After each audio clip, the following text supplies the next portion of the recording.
Hey everybody, welcome to this. Uh, welcome to today's after chapter discussion. It's we're discussing 9.03, the chapter where Erin finds out someone's better than her. Whoop-de-doo. Excuse me. We're going to start off right away with first impressions. So I'm going to give some folks time to either type up or ask if they want to do some first responses. In the meantime, what we're going to do is talk about a few tiny, teeny bits of news. So we have the Silver and Sweepstakes that's running. If you want some merch, go sign up for it. If you are listening to this, hopefully Asteria has put this out by the time. If it haven't, it's cool. Go buy merch anyway. There is some chapters coming out. There's some shit. There's news. We'll talk about the news some other time. Right now, all I want to do is talk about this. And we have a couple of people who immediately want to talk. We're going to talk with my co-host today first. We're going to start with my co-host today first. Mr. Wiggles, go up. Oh, she actually, can you start with Edoron? I need to do something real fast. All right, Ed, you're up. Right. Yeah, overall impressions. I like this chapter. It was what I wanted after the big return. More Aaron stuff. Aaron getting used to her new role as very important person to be. Um, it's not new, but when she's flexing her chest muscles, it's always fun. Especially if she kicks especially if she kicks two of them at the same time. And at the end, that I'm kind of hyped that the one of the best innkeepers in Israel is almost throwing down the gauntlet, I guess, to come and come to Erin. I mean, I'm hyped for what's coming next. But overall, I like this chapter. Yeah. Cool. Hi, Lara. We're not supposed to talk about it until it's officially announced. Technically, it's not officially announced. But yeah, there's going to be an AMA from Pirate Abba on the 26th of July. Woo! If anybody wants to show up or ask questions, I may do something where for those who can't show up or are going to be busy, do not tell Asteria this because I'm not asking her stupid B question. But I will open up a doc, and if you guys have questions you want to ask ahead of time, we can put those together, and one of us can go up and post it or post some questions for you, see if Pirate has a chance to answer it. Um, moving back to the discussion, Mr. Wiggles, you're up. So, I really enjoyed this chapter, but I've been enjoying pretty much all of Volume 9 chapters so far. They've just been back to Aaron kind of deal, and it's just been great because a whole volume without Aaron was very rough. So, just getting familiar Aaron shenanigans is great, even though they aren't exactly the same as they used to be. I'm also really looking forward to how Aaron is going to deal with the whole goblin issue. Like, we've been getting quite a few hints about it.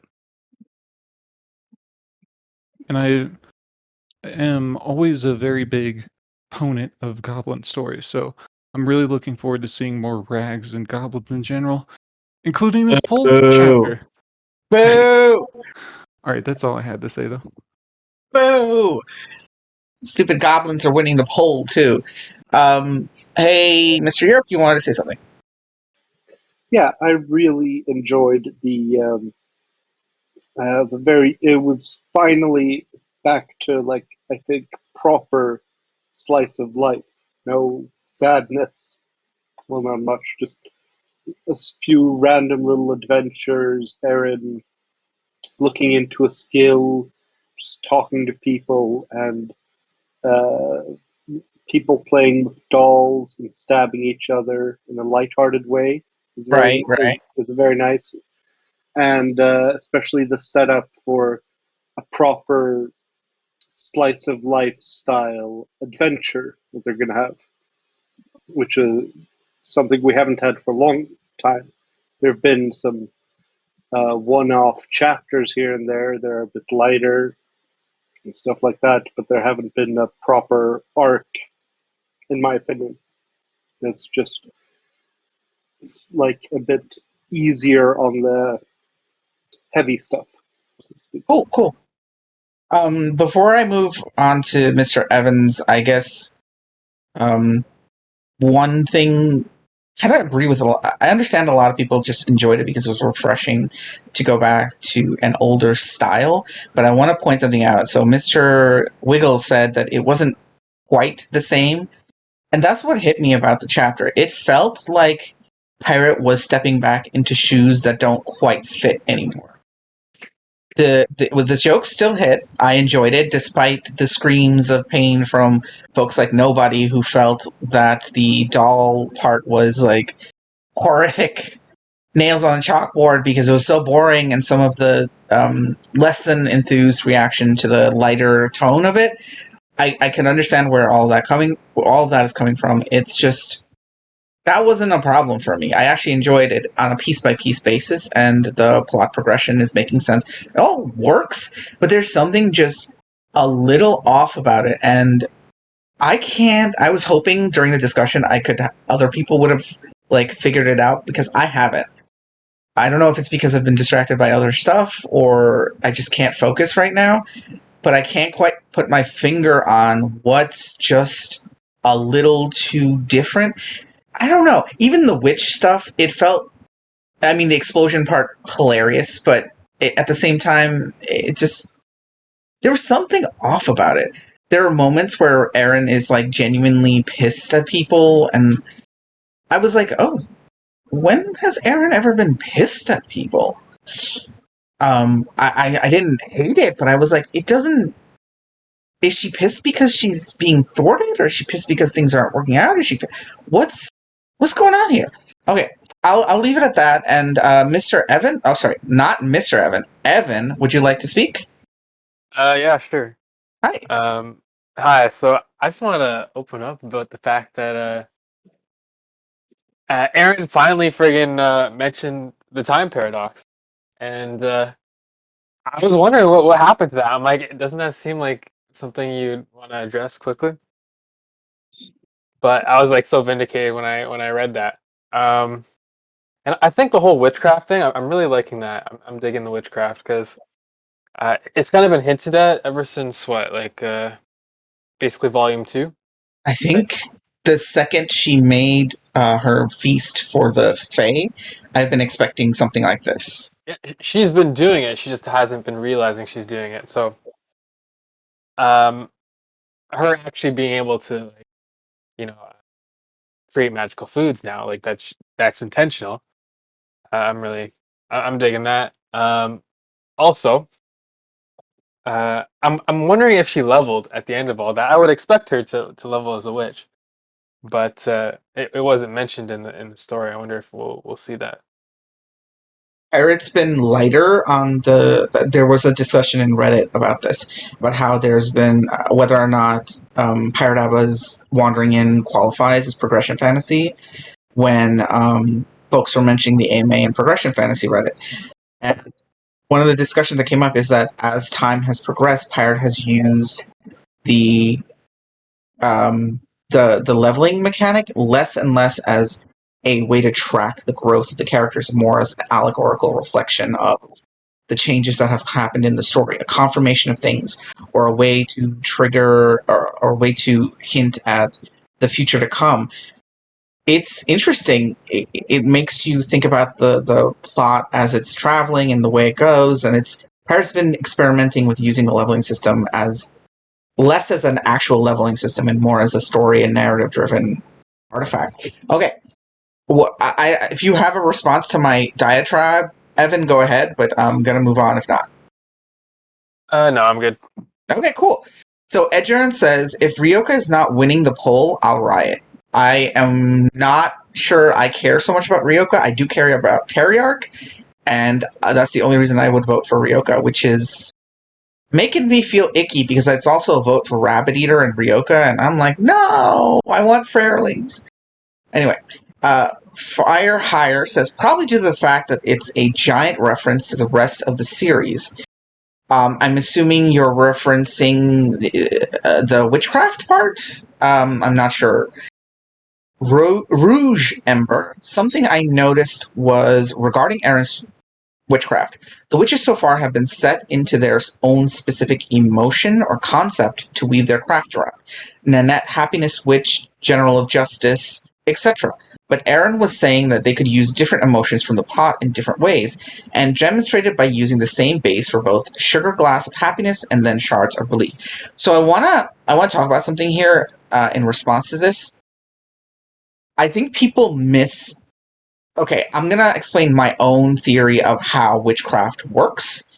I have supporting evidence, but I'm just gonna lay it out for you guys. Witchcraft is not necessarily about the specific emotion. It is about how to generate emotions that the witches can then use to create their magic.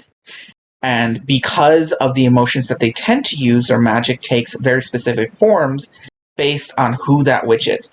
Now, translating that, let's take three witches: Bellavir, what is the Hadag, and the crow person. Who? Anybody remember what the crow witch's name is? Mavica. Mavica.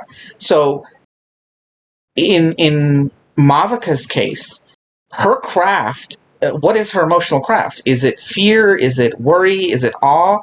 I think it's all of those emotions, and her craft is wrapped around her love of the crows and of being the psychopomp, the essential crowness of herself. So she uses her craft to create all of these powerful emotions around being this classical witch that can transform into a crow and come down and curse people and summon these. It generates lots and lots of different fears and emotions, fear, awe, maybe even lust for those rare people who, and she's able to use all of those emotions in her craft, and she does it to generate more emotions. That's the inherent ability. But her craft isn't necessarily a specific emotion, but the tie between herself and her crows and her belief in herself and her ability to manipulate the emotions. On the other hand, you have Hadag, who actually builds off of a legend. She builds off of the concept of the protector of those who have no other recourse, of the abused. People believe that the Hadag, when she appears, can find a perpetrator of crimes and that she will punish them. And those who are victims believe that she will protect them and bring justice to them. That has a lot of power and emotions to them because those who believe they will be hunted fear her. Those who believe they will be protected revere her. Those who believe that she is a positive presents an entire plethora of emotions, and she ties her craft, her ability, to that sense of balance that comes with all of that legend, and she draws the emotions in and embodies that archetypical being. So she becomes the executioner of, and gets the class executioner along with being the witch Hadag. And then we have the even bigger legend, Bellavir. She combines all of those things. She has a physical construct in her strings, in her thread craft, the similar way that Maviola does. She believes in herself as a legend, and she presents herself as a legend. There are spiders. There are tons of different aspects and emotional resonances. We saw that with how in the inn when she was assaulting Mersha turned away and stopped believing in her so she would grow weaker, and she did. Belief is in that legend weakened her, yet she still had enormous power because she could draw from other emotions. She could force other things. Like, you see all the clues of how witchcraft is formed. I know I went off on a tangent on this, but this is really important because it flows into how Erin is turning herself into a witch. She is following the same path, I think, that the Hadag does, and ultimately Bellavir will, in that she's anchoring herself in in the legend of Erin, the Witch of Second Chances, who can cook wondrous crafts and do beautiful things and all that. And she's crazy and she blows stuff up. So people expect things. They have huge emotions. They trust her. They feel comfortable around her. They fear her. They are in awe of her. All of this stuff she can use. Okay. If anybody has a comment to that, there it is. I'm gonna. There's a bunch of different stuff here. And then we're going to move on to questions. So BZM3R says the Imani-Eren interaction was quite stressful, to the point where I was finding Imani grating, which is definitely not something usual for Eren. Maybe the tension difference we are feeling with respect to the old times is around how everyone is babying Eren? Not sure. Just a thought. I'm spitballing. Everything still seems to be on edge, quote unquote. That's an excellent point. I had not really thought of that, but that's a really good one. Okay, there's some. I'm looking at the wrong thing. So, Blue Juice says, do you want to talk, Blue Juice? Can you talk right now? I think you're still at work, right? Okay. Maybe the difference is Eren is more tied to emotions because of her class synergy, so she embodies those emotions more in the moment. As I was noting, it's not about a specific emotion, it's about tying your class into an archetype that works. Happiness witch, joyful witch, and she brings happiness. People expect happiness, so she brings treats. Tea witch brings teas, Mr. Wiggles has a response about the leveling thing. Real quick, just about what Bismir just said, that I definitely agree with just like the general statement that part of the difference we're seeing right now is that everyone around Eren is just not used to Eren being alive. And so there's this kind of tension where everyone is a little bit on tiptoes around her. And you can tell in the interactions that we're seeing that it's not the same as what it was before.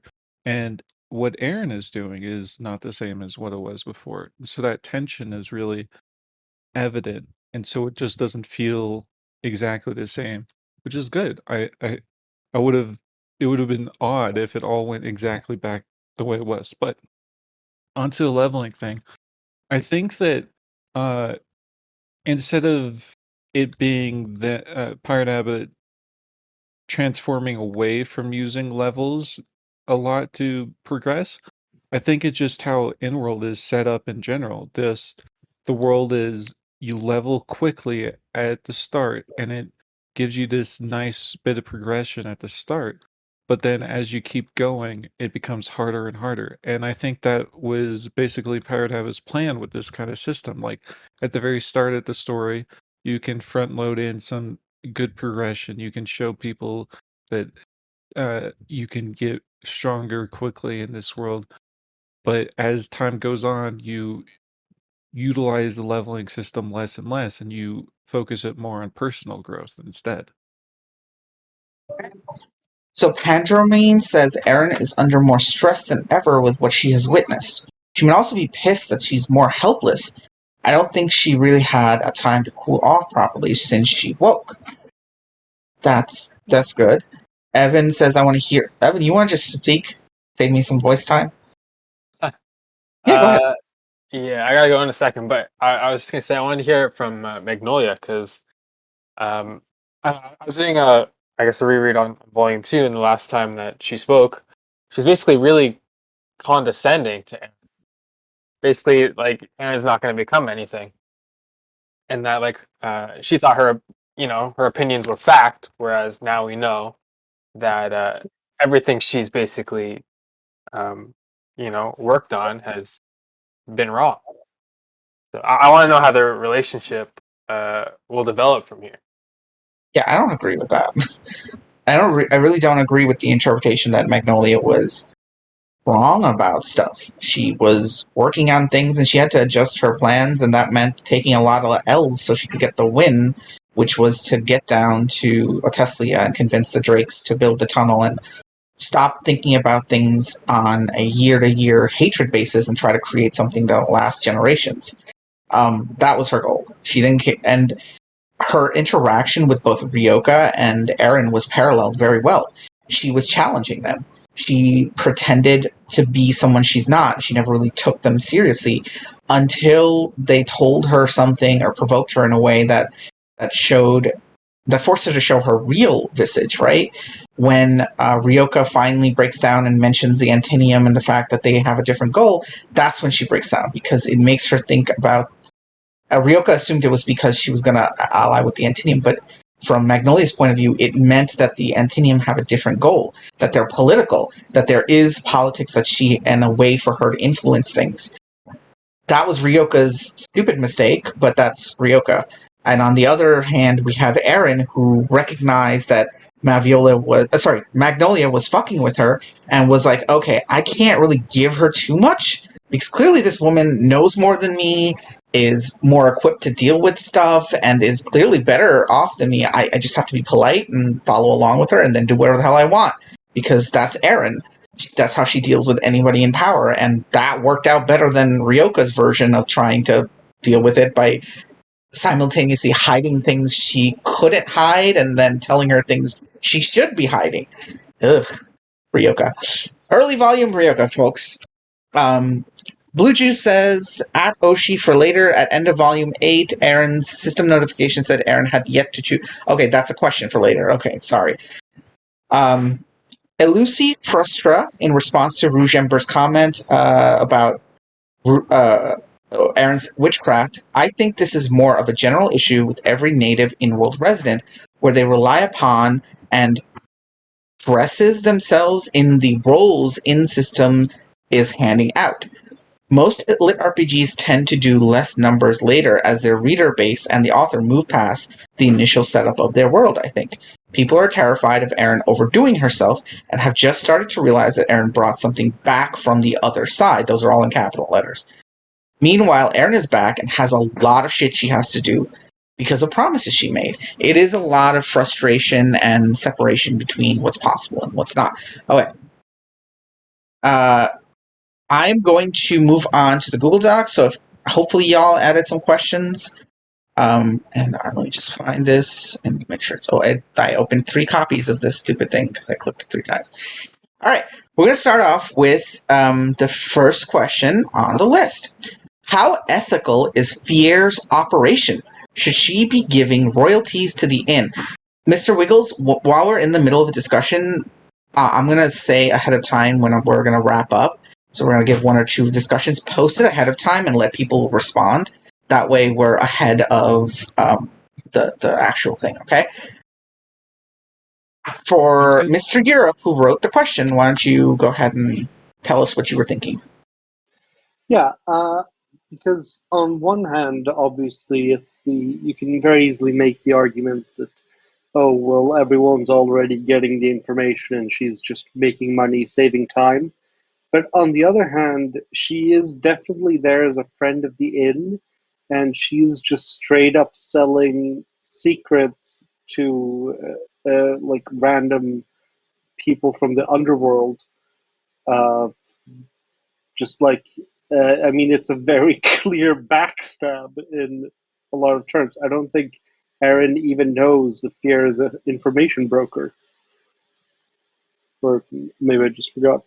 It felt very like I guess I can understand it, but this does not feel right. Like this feels like the kind of thing someone would get upset over.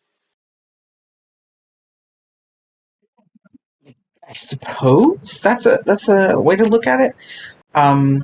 Mr. Wiggles, you had a response? So, and just like in general, what Fear is selling is information that's going to get out there regardless, you know. All this information is stuff she does in the middle of a crowded inn with, you know, who knows how many random people in there. So even if fear is, it's kind of weird thing to do, and you know, like in someone's mind, it's kind of weird to sell information about your friends to other people. But at the same time, it's going to get out there within the day regardless. So I don't really see a huge ethical dilemma with it because she's just, she's just on the ball. She's dealing with it herself before anyone else can do it. And she's friendly towards the end. If she knows of information that they won't want sold, or she knows some information that could harm them, I don't think she would sell it right away. I don't think she would do that. So it's basically the devil you know versus the devil you don't. And in this case, I don't think Fear is harming anyone by what she's doing, so I don't see the dilemma too much. I don't either. Information leaks out of the inn, and honestly, you want someone to leak the information. That's what Erin wants. She needs someone to manage the information flow that's coming out of the inn. Otherwise, she's just going to have a lot of people on her doorstep who don't know anything, and it'll cause more problems than it will not cause. Now, whether or not Erin is aware of it is what will decide whether this is ethical for me, I guess. The job itself is not really that ethical. It's designed around you're selling gossip. You're gossiping to people, and you're doing it through clandestine means. So it's not an ethical job. It's never going to be an ethical job. I don't. Go ahead, Mr. Woods. Sorry, you just finished what you were saying. Sorry. It's never going to be an ethical job. It's just a matter of deciding whether or not you want to make use of it or not. That's all. And we don't know if Erin knows about it. We don't know if Leonette knows about it.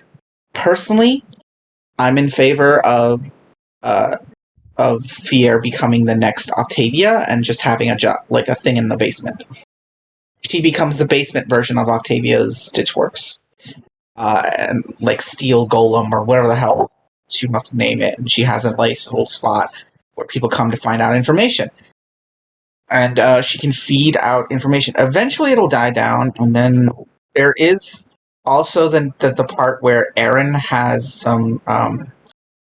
She has dirt on Fier. If Fier betrays Erin, Erin knows she's a vampire, so fuck that bitch. And Erin is. I don't care how much you think she isn't thinking of it, she's thinking of it. She may not ethically be willing to put her up, but after what happened with Torin, she's not stupid. She's thinking of it. Yeah, Mr. Wiggles, you had a response, and then I'm going to go read through some stuff. Well, I was just going to say I'll read through the comments, so you can take a break. No, I'm good. I'm good. Right, Action. go What? Go ahead. Yeah. Action Kermit says, why is your name Action Kermit ABBA? Oh, because you write those ridiculously long summaries that are all from the stream spoilers that everybody should go check out when they have a chance.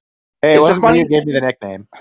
And it's a funny little if somebody could post a link for those who don't know about it, it's just hilarious, and Kermit writes some fun stuff.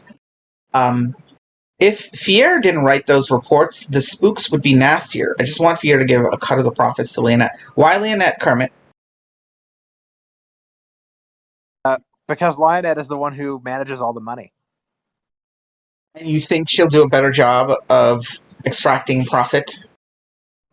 Well, in general, she's just the one who does all the end management stuff, really, that Erin can't be bothered with. This is of the princess who hasn't rubbed two coins together until she got to the score, right? That's the girl that you want to handle the money? Well, she has been, so... All right. Okay.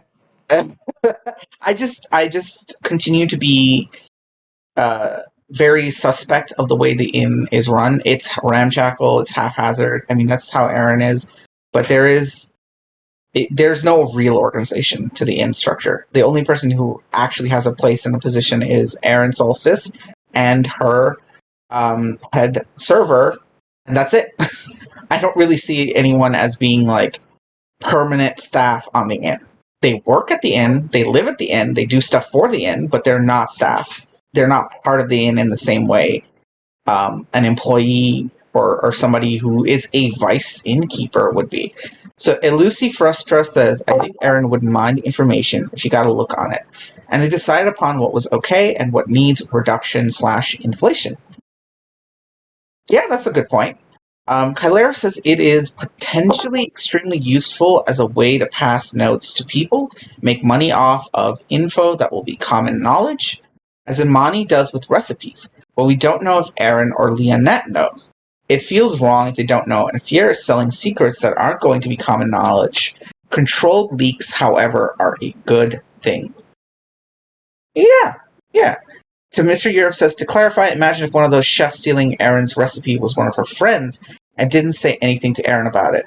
This is very much a Penelope Featherington situation. I don't know. I don't know where to go with this. The next question is posted, so go ahead and think about it. Mr. Wiggles, Lucy had a question to add to the list. So, Edgerin says, I agree you don't risk your life for some to later harm them with your job. I don't. That's the thing, though. What is harm?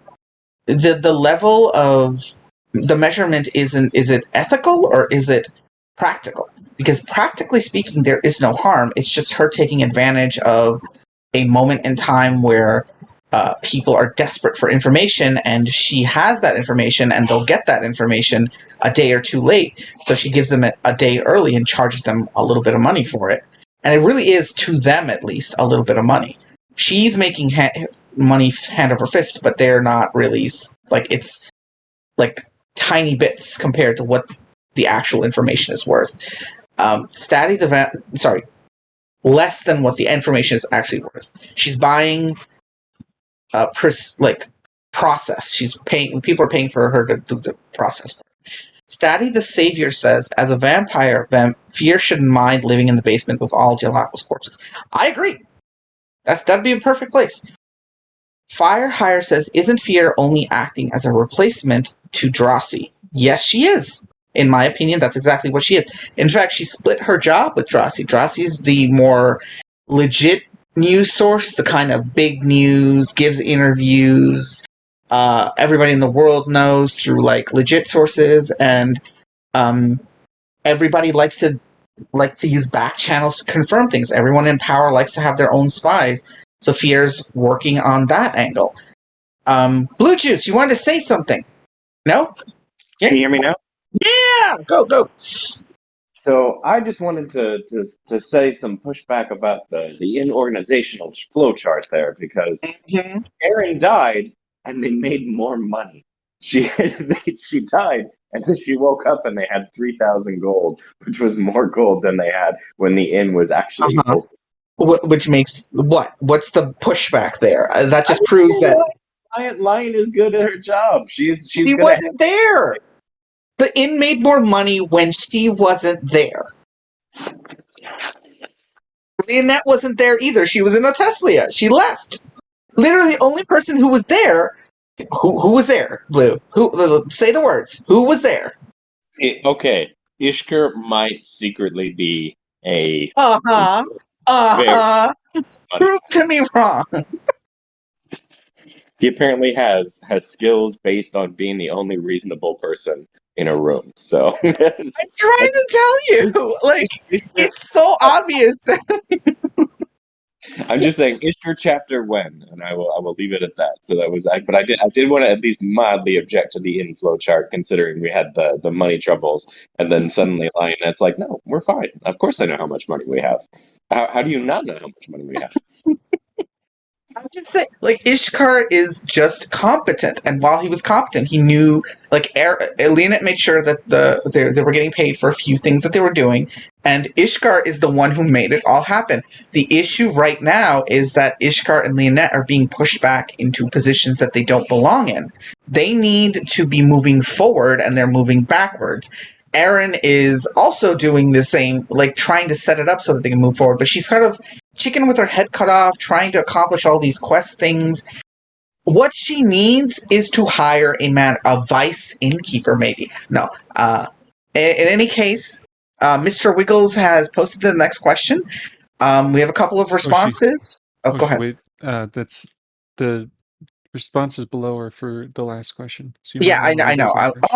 Okay. It's okay. So Courier says Ishkar praised Ishkar, but Leonette still set up a lot of books and was involved with the inn for months, and it didn't fail. Yeah, she started ignorant about it, but she has not disappointed and has busted her ass off figuring out how to get the shit running.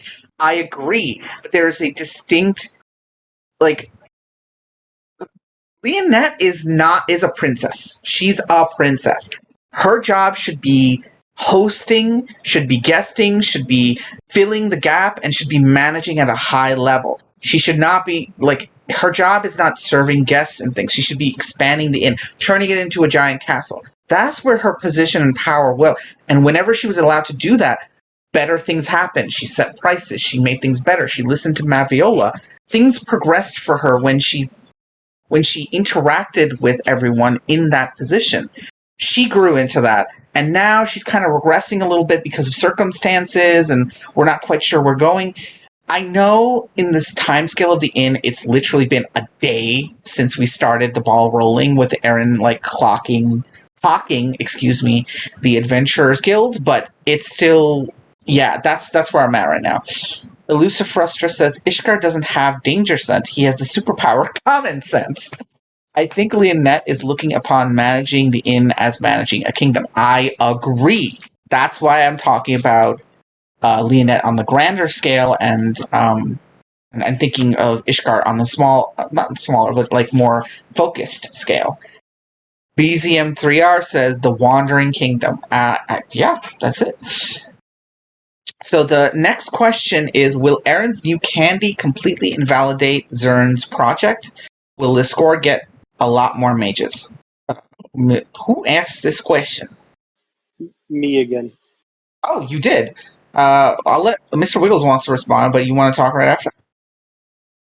Sure. Yeah, go ahead. Just not exactly about this question in particular, like just in general about these candies. But I don't know if he'll do anything for Zern's project, because in general, I'm not sure these candies will ever be uh, large enough of a product. Like, I don't know if they'll have enough quantity to ever match something like replacing actual mana potions. And I think what you're going for, Mr. Europe, and the Zern's project thing is like using mana potions to get Antinium to have mana and magic. And I don't think it could, I just don't see the quantity being there to successfully replace mana potions in that. Maybe they'll use it as like some kind of aid, maybe? But I just, Aaron is the only one who can make them with Wondrous Fair right now. Maybe if they found some way to make them without Wondrous Fair, it would work out that way, but I just don't see it that way. On the other hand, it's certainly a very good it's a very good product for the end to have, because it's something only they can have right now. So I don't see it really as something that will produce mages simply because of the limits on the quantity. But as a product for the end, it's top tier, because every mage is going to want, some of these candies for whenever. Yeah, I kind of am surprised though that they spoil. As pointed out, hard candy doesn't really ever spoil too much. I guess it's the magic in it that's kind of spoiling it, but it just, a week time for it to spoil is a little short, I feel. I wish it was a little longer, maybe a month's time, and then it would be really great. But it's a Well, good the product. I just, spoiling isn't the candy itself; it's the yeah, it's the juicy bit, Wiggles. yeah. Yeah, which is fair, because the juicy bit is, I mean, you can't put some juice inside of a hard candy and expect it to be there for months. I don't know. It's Hey, just not how it works. Oshi, have you ever had those candies that we were having Yes. a discussion Do you about presentation remember you're spoilers? talking about a hyper manufactured thing that uses I know, preservatives? but Do you still, think it Erin lasts knows what a forever. preservative is? Probably not. She doesn't know cooking very well. But yeah, I just, yeah, that's my answer to the question. Okay. Oh yeah, Kylera says yes, salt. That's not a preservative, Kylera. Not that's I a don't way to think she get wants. a liver Yeah. disease. Okay. And Luciferstress. Oh right, Mr. Witt, I said you could speak after. Go ahead. Mr. Europe, Yeah, you there? sorry. He just made me. Yeah. What I was first of all, what I meant by this was that the mana potions supposedly that you start with to grow like your own mana core is that you're supposed to take very small quantities of it, like just slowly feed mana into your body, and like the body starts acclimatization. I forgot the Kent word today. Start acclimatizing to it, and you grow your own mana core. And for a thing to slowly, over the course while you have it in your mouth, to just start feeding mana into you, it seems perfect for that purpose. And especially if it's the one that she's buried in the sage grass field for a while. And also that God, sorry, I really can't word today, but that the Aaron especially would hand them out like candy to all the Antinium who come in. And that's why, yeah. Okay. So I'm going to wrap up the questions, and then we're going to do a quick conclusion and then close the recording so we can actually have a conversation. Elusifrusta says, it may not be a question of volume. Aaron unlocked non-aberration individual Antinium. A little bit might be enough to unlock their powers. Gelatin spoils? Maybe the magic decays much faster. Firehire says they don't spoil in sealed jars, though. Kyler said about salt, and DM Craft posted a bunch of candied rats, which is okay. Rouge Ember says salt is absolutely a preservative, not a chemical preservative for candies. Firehire says, and Rouge Ember also says, also field of preservation, but don't worry about it. Firehire says Aaron moving her inside of Lascore would increase the mage population more than some fancy candies. Might be. Kyler says mana candy on the pillow, and Leonette can charge anything for a room. Only way to get one is to rent a room. Fuck? I mean, maybe? Okay, so that wraps up the candy question. I'm going to just quickly wrap up the chapter. If anybody has any final thoughts on the chapter itself, it was just fun, fast, quick. I hope that we get to some bigger things. We did have a huge cliff at the end where it was revealed that the level 50 plus innkeeper of the adventures something or other in the north, in First Landing, Adventurers Haven, is in charge of an inn that moves and has a vice innkeeper who came to check out Aaron Solstice's inn, and is now on the way to Lascore, clearly moving the inn somehow. We don't know how. We'll find out some other time. So the Wandering Inn now has a friendly rival, and they're on the way. Where are they going? What the hell's going on? We don't know. We'll find out later. Thanks for listening, everybody.